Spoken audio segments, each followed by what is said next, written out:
Chinese economy is slow. We've got aging populations everywhere. The demand for oil is the 5-year on 5-year rate of change of oil demand is negative.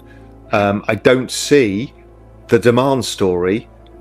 I see a supply story, and there's a lot of people looking at commodity markets going, yeah, oil's going to $200. Yeah, if you can get demand back to where it was, we're assuming it is. And people are extrapolating demand post-COVID, which was a stop of demand, re-release of demand coming back on. That demand goes back down to trend. So I don't see it.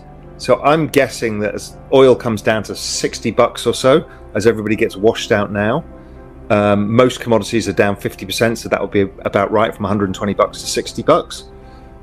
How fast does it recover?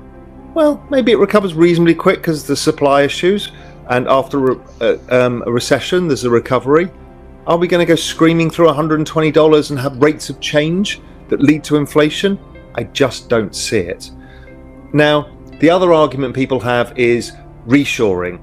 Well, reshoring is going to create inflation because we need to build all these factories. I've got as clear a view as I could possibly have. You know, nothing is a certainty, but for me, the macro is rolling over. By that, I mean we're going into recession. We should see the things like the ISM survey and other things start falling apart pretty quickly. The forward-looking elements are falling apart already. I'm going to say something contentious. I think inflation is negative in 18 months. Okay. Just I don't think prices fully come back down. They never do. They never mean revert. But I think we will see an unwinding. What you're seeing is what happened 18 months ago. This is how things work. It has to go through the supply chain. So the issue of you not being able to get stuff, and I've got the same issue, can't get stuff, that's 18 months ago problem. The actual problem being faced is who the hell are GM going to sell those cars to? That's fair. That's the other side. Right? At what price? Right. So what we're doing here is we are seeing the tail end of what happened 18 months ago. I think that's going to be dramatically reversed because the supply chain issues are really not as bad. Now, there are issues within commodity markets like oil where we haven't had enough spend. But I don't see a massive increase in demand for oil. We're seeing it globally. So that's growth evaporating. Alongside that, the narrative hasn't caught up. Most commodities are down between 30 and 50%.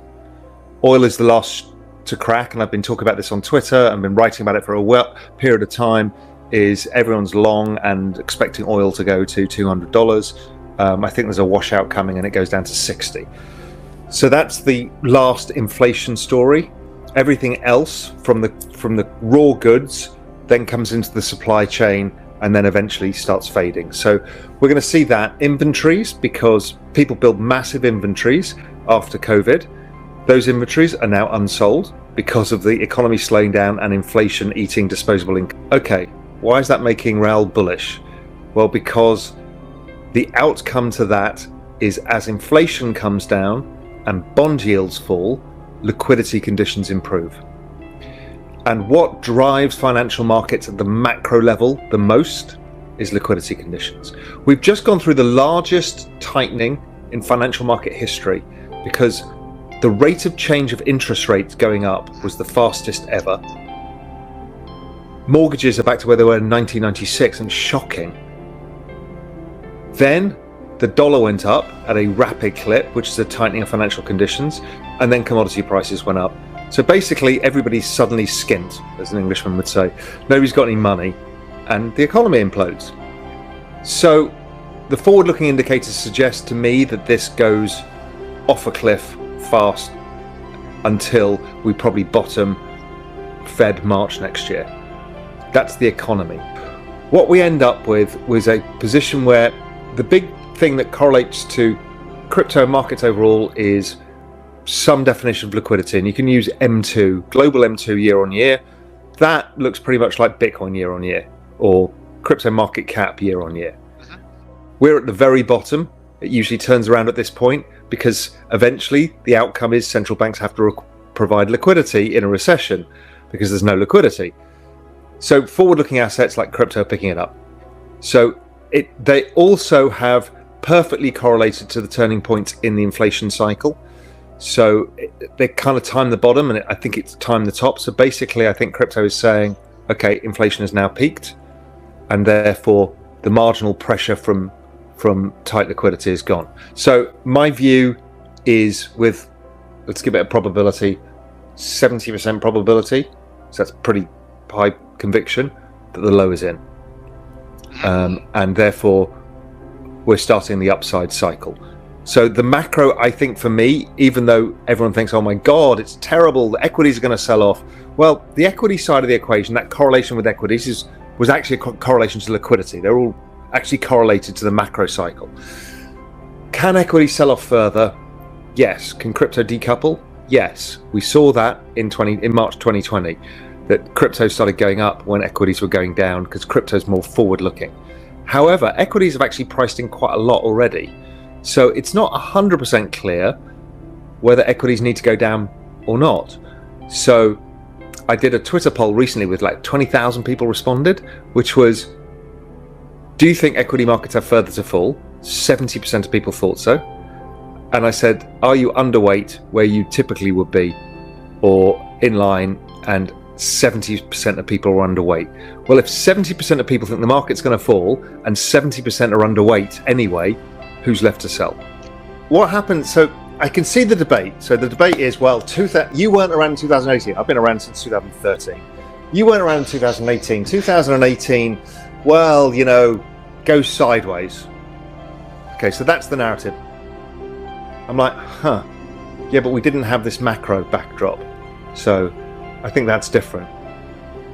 Also, we didn't have the amount of institutions and others still coming into the space. It's endless, still happening. So I'm like, so there's demand. And then we've got the ETH merge, and everybody's underweight. And everyone's looking at this resistance in ETH between 1800 and 2000. And everyone's going, well, it's never going to clear that. It's going to go straight back down to the new low. That's possible. I'm not saying it's impossible and that I'm definitely right.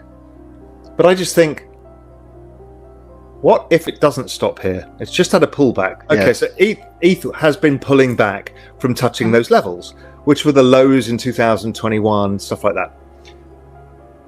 What happens if this little pullback is just the pause that refreshes and we go blasting through 2000? Now we've got a blind panic, and the people who have to panic first are the hedge funds. Then, once that starts happening, it's the retail. Because the merge narrative will now become a retail narrative. It's going up from the merge, you've got to be involved in the merge. They all will do it, and they will all do some of it. We know that.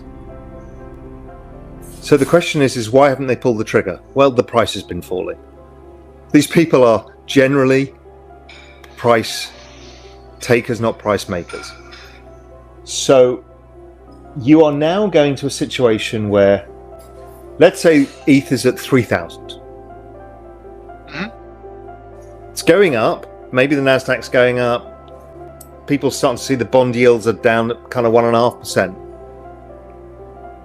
And ETH is yielding 6%, 8%, whatever it's going to start with. This ETH merge is a very, very big deal because of it creates a benchmark yield for the entire Web3 space. This is like everything else can be priced off it. So it can be ETH plus 400 basis points, which is how the world works in traditional markets. I think everything should get priced off ETH. So it'll be prime rate. Yeah, so ETH is benchmark, ETH is treasuries. So 1 year ETH is the benchmark rate for Web3. Now we can understand what all risk is, and we can trade spreads. So we can now trade risk more efficiently.